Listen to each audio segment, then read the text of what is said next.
నమస్తే, welcome to mega 9. This is Tejaswi. ఇక డీటెయిల్స్లోకి వెళ్తే ప్రార్థనా మందిరాలపై దాడులు చేయలేదని పాకిస్తాన్ అబద్ధం చెప్పిందని, తప్పుడు ప్రచారం చేస్తోందని విదేశాంగ కార్యదర్శి మిస్ట్రీ అన్నారు.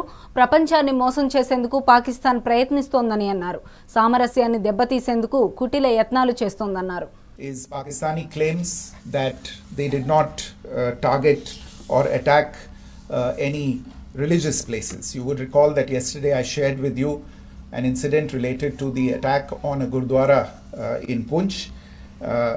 Instead of owning up to these attacks, Pakistan made the preposterous and outrageous claim that it was the Indian Armed Forces and the Indian Air Force that was targeting cities like Amritsar and trying to put the blame on Pakistan.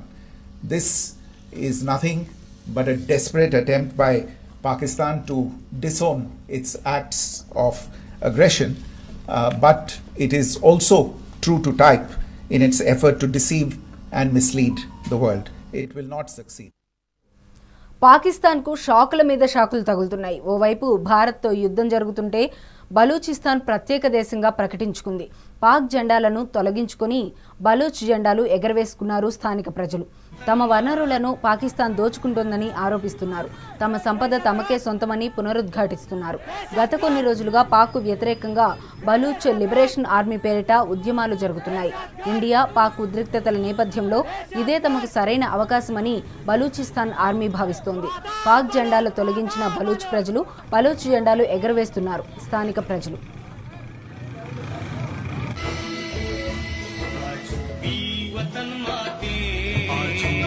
Balochistan आज भी वतन दहशतगर्द दहशतगर्द दहशतगर्द दहशतगर्द दहशतगर्द वादा बलूच वादा बलूच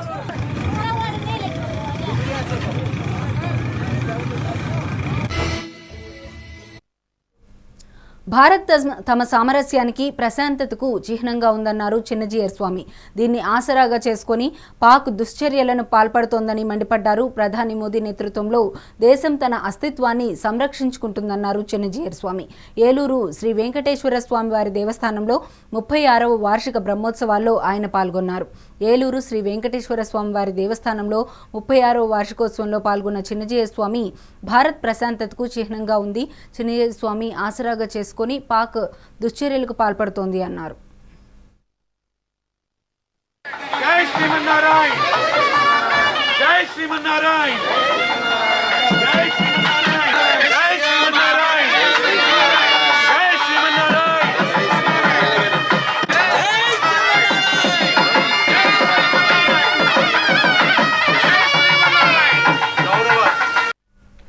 చందానగర్ గంగారంలో Centro footwear షాప్లో short circuit వల్ల అగ్ని ప్రమాదం చోటు చేసుకుంది. పక్కనే ఉన్న RK collections womb fertility maternity centre hospital వరకు మంటలు వ్యాపించాయి. ఫైర్ సిబ్బందికి సమాచారం అందించగా ఫైర్ ఇంజిన్ సిబ్బంది హాస్పిటల్లో పేషెంట్లను కాపాడారు. ఈ ఘటనపై సెంట్రో ఫుట్వేర్ యాజమాన్యం లేటుగా స్పందించిందని స్థానికులు ఆగ్రహం వ్యక్తం చేశారు. చందానగర్ గంగారంలో భారీ అగ్ని ప్రమాదం ఫర్టిలిటీ మెటర్నిటీ హాస్పిటల్ వరకు వ్యాపించాయి మంటలు. ఖమ్మం జిల్లాలో మంత్రి తుమ్మల నాగేశ్వరరావు పర్యటించారు. ఈ నేపథ్యంలో సత్తుపల్లి మండలం యాతాలకుంట టన్నెల్ నిర్మాణ పనులను ఖమ్మం, భద్రాద్రి కొత్తగూడెం జిల్లా కలెక్టర్లు ముజామిల్ ఖాన్, జితేష్ పాటిల్తో కలిసి వ్యవసాయ శాఖ మంత్రి తుమ్మల నాగేశ్వరరావు పరిశీలించారు. కలెక్టర్ జితేష్ పాటిల్తో బైక్పై బురదమయంగా ఉన్న టన్నెల్లోకి మంత్రి తుమ్మల ప్రవేశించారు. అనంతరం అధికారులతో రివ్యూ సమావేశం ఏర్పాటు చేసి సీతారామ ప్రాజెక్టు పనులు వివరాలను అడిగి తెలుసుకున్నారు.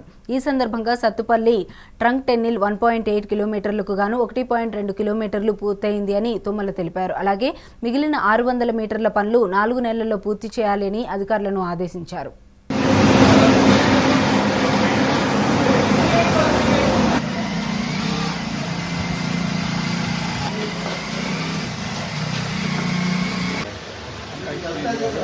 పైన ఓవర్ బడ్జెట్ 40 మీటర్స్ ఇస్తాం. దానివల్ల మనకి నెగ్రేక్ అట్లా ఉంది.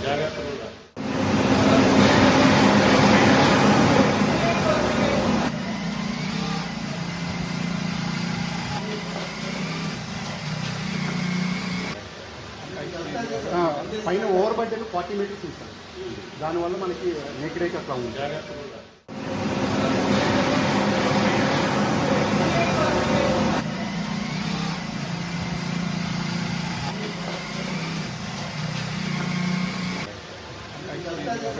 పైన ఓవర్ బడ్జెట్ 40 మీటర్స్ ఉంది సార్. దానివల్ల మనకి నెక్రేక్ అట్లా ఉంది.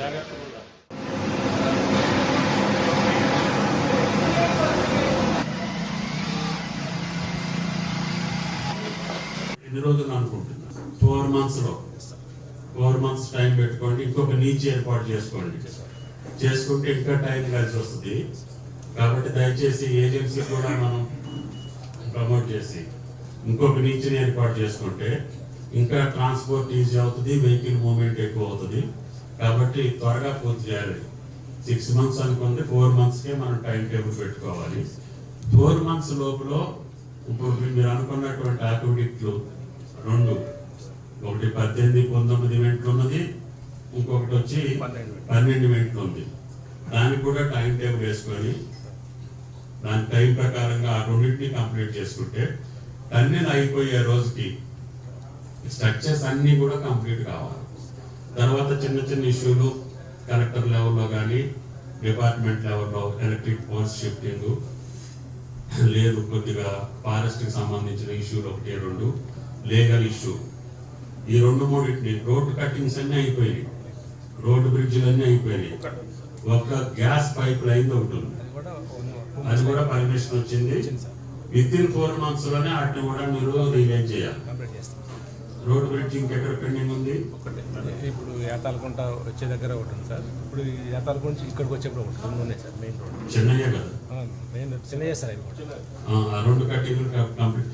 ఏదైనా సరే కెనాల్ త్రూ ఉండాలి up to 4th pump house Sathupalli trunk. Main canal దగ్గర నుంచి మీరు స్ట్రక్చర్స్ అన్నింటినీ కంప్లీట్ చేసి మల్లెపూరు వాగులోకి పోయేదానికి ఇంకెక్కడ మనకి అద్దీలు ఉండకూడదు. అది శ్రీకాంతం కావచ్చు, ఎలక్ట్రిక్ పోల్ కావచ్చు, పోర్ట్ కావచ్చు, what ever it may be. మీరు ప్రతిరోజు ఎప్పుడు ఏ సమస్య వచ్చినా ఏ డిపార్ట్మెంట్. ఉగ్రమూకలపై భారత్ జరుపుతున్న పోరులో ఏపీ సత్యసాయి జిల్లా కళ్లితాండ గ్రామానికి చెందిన జవాన్ మురళీ నాయక్ వీరమరణం పొందారు. ఈ సందర్భంగా టీడీపీ కేంద్ర కార్యాలయంలో ఆయన చిత్రపటానికి నేతలు పూలమాలలు వేసి ఘన నివాళులర్పించారు. ఈ కార్యక్రమంలో టీడీపీ పోలిట్ బ్యూరో సభ్యులు వర్ల రామయ్య పాల్గొన్నారు. ఈ సందర్భంగా ఉగ్రవాదులను పోషిస్తూ అమాయకుల ప్రాణాలను బలిగొంటున్న పాక్ పీచమణచాలని ఆయన అన్నారు. దీనికి మోదీకి యావత్ భారతావని అండగా ఉంటుందని తెలిపారు. ఇప్పటికే ముఖ్యమంత్రి చంద్రబాబు, యువ నాయకులు లోకేష్ బాబులు కేంద్ర ప్రభుత్వానికి పూర్తి మద్దతు తెలిపారన్నారు. మురళీ నాయక్ మన వీర సైనికుడు 2022లో అగ్నివీరుగా సైన్యంలో చేరటం, 4 రోజుల క్రితం వరకు కూడా నాసిక్లో అతను ఉద్యోగ నిర్వహణ చేయటం. యుద్ధం వచ్చింది, నువ్వు రావాలి, నీ అవసరం చాలా ఉంది అన్నప్పుడు అతను పరుగున బార్డర్లోకి వెళ్ళాడు. పాకిస్తాన్ ముష్కరులు ఈ టీంను చూశారు. అక్కడ వాళ్ళు బాంబులు వేయటం, ఈ బిడ్డ చనిపోవటం. మురళీ నాయక్ మన రాష్ట్రం అనంతపురం జిల్లాకు చెందిన యువకుడు. దెబ్బలు తగిలినా కూడా, ప్రాణం పోతుందని తెలిసినా కూడా తన చేతిలో ఉన్న తుపాకీతోటి ఆ పాకిస్తాన్ ముష్కర్ల మీద కాల్పులు జరిపి అక్కడే జై భారత్ అని చెప్పి అతను అసూలు బాయటం చాలా ఒక రకంగా సంతోషదాయకం. వీరోచితమైన మరణం పొందాడు. కానీ చిన్న వయసులో, అతి పిన్న వయసులో అతను ప్రాణాలు పోగొట్టుకోవటం కూడా ఇది పాకిస్తానీయులు, పాకిస్తాన్ వాళ్ళందరూ కూడా దీనికి తగిన మూల్యం చెల్లిస్తారు. మీ అందరికీ నేను తెలియజేస్తూ ఉన్నా. గత 3 రోజులుగా ఆపరేషన్ సింధూర్ పేరుతో ధర్మ యుద్ధం చేస్తుంటే ఈ దేశ తిండి తింటూ కొందరు విమర్శిస్తున్నారని బీజేపీ ఎంపీ రఘునందన్ రావు మండిపడ్డారు. ఖమ్మం నగరంలో జరిగిన మీడియా సమావేశంలో కమ్యూనిస్టులు, పలు రంగుల జెండాల లీడర్లు విమర్శిస్తున్నారని ఆయన తెలిపారు. బట్టలిప్పి మతం తెలుసుకొని మరీ చంపుతుంటే ఎటుపోయారు ఈ సోకాల్డ్ లీడర్లు అంటూ ప్రశ్నించారు. ఖమ్మం జిల్లా అంతలేని ఇజ్రాయేలు దేశం గాజాను చిత్రపటంలో లేకుండా చేసింది. కాళ్లకు పారాని ఆరకముందే సింధూరం కోల్పోయారు. భారత్ నిజంగా యుద్ధం చేస్తే ప్రపంచ చిత్రపటంలో పాకిస్తాన్ ఉండదంటూ రఘునందన్ రావు తేల్చి చెప్పారు. గత 3 రోజులుగా ఆపరేషన్ సింధూర్ పేరిట భారత ప్రభుత్వం నరేంద్ర మోడీ గారి నాయకత్వంలో ధర్మ యుద్ధం చేస్తూ ఉంటే ఈ దేశంలో ఉండి ఈ దేశం తిండి తినుకుంటూ ఈ దేశ ప్రజాస్వామ్యం మీద విశ్వాసం లేనటువంటి కొన్ని ఎర్ర జెండాలు, కొన్ని పచ్చ జెండాలు, కొంతమంది ప్రొఫెసర్లు, కొంతమంది వకీళ్ళు, కొంతమంది జర్నలిస్టుల ముసుగు లోపల ఒక్కొక్క ఎలుక కలుగులోంచి పొగ పెడితే బయటకు వచ్చినట్టు బయటకు వచ్చి సన్నాయి నొక్కులు నొక్కుతున్నారు. ఒక ఆయన అంటాడు ఇప్పుడు యుద్ధం అవసరం అంటాడు, ఇంకొక ఆయన అంటాడు ఉగ్రవాదులకి మానవ హక్కులు లేవా అంటాడు, ఇంకొక ఆయన అంటాడు భారతదేశానికి తీవ్రమైన నష్టం జరుగుతుంది అంటాడు. దేశంలో ఉన్న సగటు ప్రజలు అడుగుతున్నారు, అరే మీరు అన్నం తింటురా ఇంకేమైనా తింటురా అని అడుగుతారు. మనుషులా పశువులా అని అడుగుతారు. ఇది రఘునందన్ రావు ప్రశ్న కాదు. రఘునందన్ రావు అడిగితే మంచిగా అడుగుతాడు. ఇంకా ఇది సగటు భారతీయుని ప్రశ్న. ఈ దేశంలో ఉండి ఈ దేశం సొమ్ము తినుకుంటా ఈ దేశ పౌరసత్వాన్ని ఈ దేశ ప్రజాస్వామ్యాన్ని ఎంజాయ్ చేస్తూ ఒక్కొక్కరు సన్నాయి నొక్కులు నొక్కుతుండు. ఒక ఆయనకు ఆర్టీఐ కమిషనర్ పదవి ఎక్స్టెన్షన్ చేయలేదని ఒకరికి బాధ కోపం మన మీద, ఇంకొక ఆయనకు ఎమ్మెల్సీ ఎక్స్టెన్షన్ చేయలేదని ఇంకొక ఆయనకు బాధ ఉంటుంది, ఇంకొక ఆయనకు మనల్ని తిట్టేందుకు ప్లాట్ఫామ్ కావాలని ఉంటుంది, ఇంకొకరికి ఎన్నడో వెలిసిపోయింది ఎర్ర రంగు వాళ్ళు కూడా వచ్చి మాట్లాడుతున్నారు. ఇవాళ దేశం ముంగటికి వచ్చి ఒక సీటు గెలవలేని వాళ్ళు కూడా ఇట్లా రకరకాల వ్యక్తులు వచ్చి రకరకాల సన్నాయి నొక్కులు నొక్కుతారు. వీళ్ళందరి బాధ ఏంది? ఉగ్రవాదులను ఏరేస్తే వీళ్ళకి కడుపును వస్తుంది, ఉగ్రవాదుల్ని మీద దాడులు జరిపితే వీళ్ళకి బాధ అనిపిస్తూ ఉంది. మరి అదే ఉగ్రవాదులు మన దేశంలోకి అడుగుపెట్టి ఇంతకాలం మీరు చెప్పినటువంటి the so called pseudo secular మేధావుల్లారా ఈ దేశంలోకి అడుగుపెట్టి ఈ దేశ ఆడబిడ్డల్ని వాళ్ళ కళ్ళ ముందు బట్టలు ఇప్పించి నీదే మతం అని అడిగి కల్మా చదువుమని అడిగి చదవకపోతే నువ్వు హిందువని నిర్ధారించి వాళ్ళ ముందే వాళ్ళ భర్తల్ని చంపుతుంటే ఆ రోజు ఎడదచ్చిరు ఈ మేధావులంతా. ఉగ్రమూకలపై భారత్ జరుపుతున్న పోరులో ఏపీ సత్యసాయి జిల్లా కళ్ళితాండ గ్రామానికి చెందిన జవాన్ మురళీ నాయక్ వీరమరణం పొందారు. యుద్ధంలో భారతదేశం కోసం తన ప్రాణాన్ని పణంగా పెట్టిన భరతమాత ముద్దుబిడ్డ మురళీ నాయక్ కుటుంబాన్ని వైఎస్ జగన్మోహన్ రెడ్డి పరామర్శించనున్నట్లు శ్రీ సత్యసాయి జిల్లా వైసీపీ అధ్యక్షురాలు మాజీ మంత్రివర్యులు ఉషశ్రీ చరణ్ తెలిపారు. ఈ నెల 13న జిల్లాకు వైఎస్ జగన్మోహన్ రెడ్డి రానున్నట్లు తెలిపారు. దాని ప్రతీకారంగా భారతదేశం కూడా మిషన్ సింధూరాన్ని లాంచ్ చేసింది. మిషన్ సింధూరాలో భాగంగా మునకొండ కాన్స్టిట్యున్సీ కోరెంట్ల మండలం కలితాండకు చెందిన మురళీ నాయక్ కూడా ఆయన కూడా తన వంతు దేశ ప్రేమ చాటుతూ వీర మరణాన్ని పొందినాడు ఈ యుద్ధంలో. ఈరోజు జగన్మోహన్ రెడ్డి గారు వాళ్ళ తల్లిని తండ్రిని ఇద్దరిని కూడా ఫోన్ ద్వారా పరామర్శం చేయడం జరిగింది. వాళ్ళ తల్లి బిడ్డని తన కొడుకుని చదివించాలని ముంబైలో కష్టపడి పనిచేసి అదేవిధంగా భీమ్ వ్యాపారం చేస్తూ వాళ్ళ తండ్రి మురళీ నాయక్ ఎప్పుడు కూడా చెప్పేవాడంట చిన్నపిల్లోడి నుంచి కూడా ఆర్మీ పోవాలా, ఆర్మీ చేరాలా అని. ఒక్కరోజైనా యూనిఫామ్ వేసుకొని చనిపోయాలనే ఆశయానికి చాలా కష్టపడినారు వాళ్ళ తల్లిదండ్రులని ఈరోజు గుర్తు చేసుకున్నారు.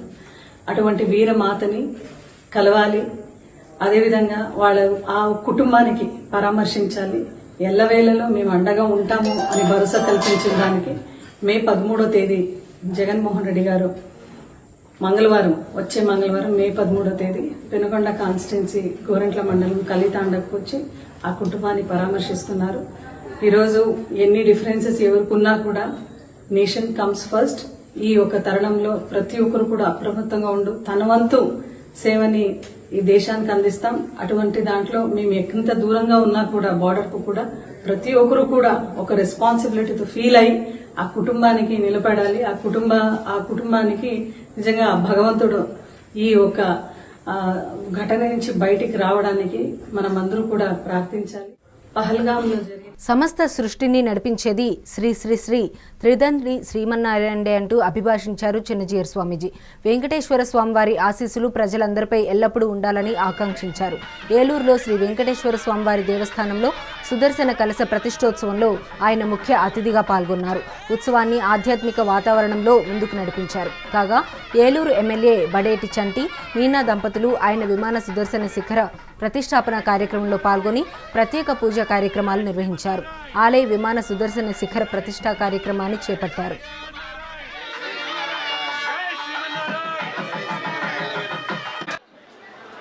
శ్రీ వెంకటేశ్వర స్వామి వారి యొక్క ప్రతిష్టాపన జరిగి 3వ పుష్కరోత్సవం జరుగుతోంది.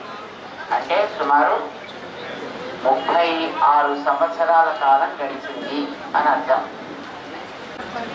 రామానుజుల వారి యొక్క ఆనాటి సమతా సందేశాన్ని ఒక్కొక్కరు కనీసం ఒక్కొక్క 10 మందికి చెబుతాం. ఒక్కొక్కరం అంటే నేను మీకు 10 మందికి, మీరు మళ్ళీ మాకు 10 మందికి, మళ్ళీ పక్కవాడు వాళ్ళ 10, అలా కాదు. ఎవరికి వాళ్ళు 10 మందిని కొత్త వాళ్ళని రీచ్ కావాలి. వాళ్ళకి ఆ సందేశాన్ని మనం అందించగలగాలి. అందించడానికి ముందర మనం తెలుసుకోవాలి. అది మీరుండే వెంకటేశ్వర స్వామి 2 రూపాలు ఒక చోట పెట్టుకొచ్చిన వాడే. ఒకటి తిరిగే రూపం కలియుగ ఆరంభంలో అంటే 5000 సంవత్సరాలకి పూర్వం. 2 కదలని రూపం అంటే ఈవేళ మనం చూసే విగ్రహంగా. ఇవి 2 కలిసి ఉన్నాయి అందులో.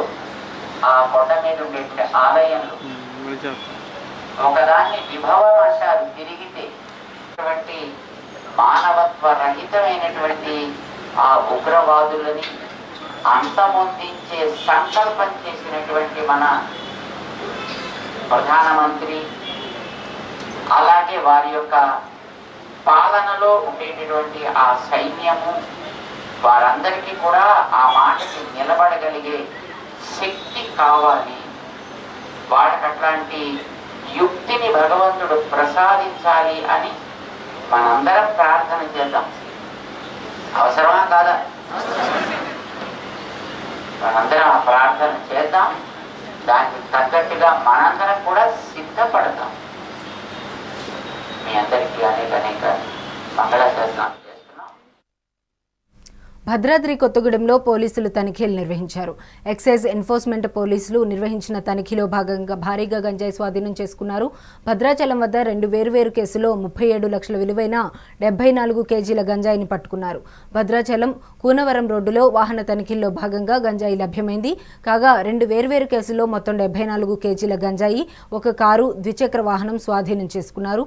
2 వ్యక్తులను అరెస్ట్ చేయగా మరో వ్యక్తి పరారీలో ఉన్నారు.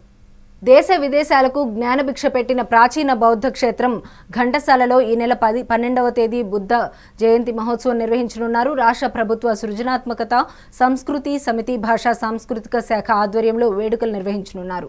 ఈ కార్యక్రమం నిర్వహించ తలపెట్టినట్లు అవనిగడ్డ ఎమ్మెల్యే మండలి బుద్ధప్రసాద్ తెలిపారు. ఘంటసాలలో ఆయన బుద్ధ ప్రాజెక్టును ఎమ్మెల్యే బుద్ధప్రసాద్, భాషా సాంస్కృతిక శాఖ డైరెక్టర్ రేగుళ్ల మల్లికార్జునరావు సందర్శించారు. అనంతరం బౌద్ధుల కాలంలో మహావిద్యా సంస్థగా విలసిల్లిన మహాచైత్యంలో లభించిన ప్రాచీన బౌద్ధ విగ్రహాలు ఘంటసాల మ్యూజియంలో ఉన్నాయన్నారు. 1 నేషన్ 1 ఎలక్షన్ కార్యక్రమంలో భాగంగా మెదక్ ఎంపీ రఘునందన్ రావు ఖమ్మంలో పర్యటించారు. ఈ సందర్భంగా పాకిస్తాన్ భారత్పై కవ్వింపు చర్యలు చేస్తుందని, ఒక్కసారి మన సైనికులు పాకిస్తాన్పై యుద్ధం చేస్తే ప్రపంచ చిత్రపటంలో పాకిస్తాన్ తుడిచిపెట్టుకుపోతుందని రఘునందన్ రావు వ్యాఖ్యలు చేశారు. మెదక్ ఎంపీ రఘునందన్ రావుతో మా ఖమ్మం ప్రతినిధి Devender face to face.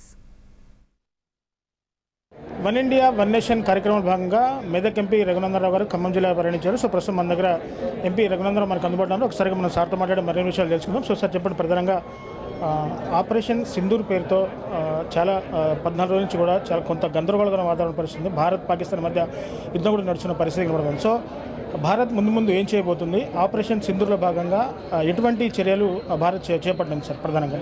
So భారతదేశం దాయాది దేశంతో యుద్ధం ప్రకటించలేదు.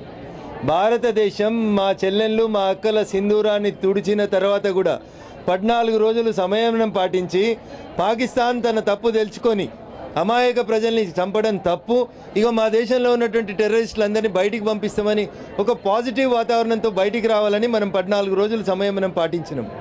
మన సంయమనాన్ని చాతగాని తనం అనుకొని భారతదేశం మీద ఇంకొన్ని ఉగ్రదాడులు చేస్తామనే ఆలోచనని పాకిస్తాన్ చేసినప్పుడు ఆ ఆలోచనకి కారకుతలవుతున్నటువంటి సంస్థలు ఏవైతున్నాయో, అది టీఆర్ఎఫ్, లష్కర్-ఏ తోయిబానా, జైషే మహమ్మదా, ఇట్లాంటి టెర్రరిస్ట్ సంస్థలు ఎక్కడెక్కడైతే క్యాంపులు పెట్టి ట్రైనింగ్ ఇస్తున్నాయో ఆ స్థావరాలను మాత్రమే భారత ప్రభుత్వం ధ్వంసం చేసింది.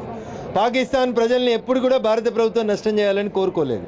కానీ ఇంత జరిగిన తర్వాత కూడా పాకిస్తాన్ మళ్ళీ తెల్లారి కవ్వింపు చర్యలకు వచ్చి ఎల్ఓసిని దాటి అమాయకులైనటువంటి భారత ప్రజల మీద కాల్పులు జరుపుతున్నప్పుడు తప్పనిసరి పరిస్థితులలో సమాధానం చెప్పాల్సినటువంటి బాధ్యతని భారత సైన్యం తీసుకుంది. సమాధానం చెప్తా ఉన్నాం. మేము ఎవరిని డిస్టర్బ్ చేయం. మా దేశ సమగ్రతని సమైక్యతని దెబ్బతీస్తామంటే ఎవడిని వదిలిపెట్టం. టెర్రరిస్టుల్ని ఈ ప్రపంచం పొలిమేరలలో ఎక్కడ దాక్కున్నా ఏరి కొడతామని ప్రధానమంత్రి చెప్పారు. ఆ దిశగానే అడుగులు పడుతుంది.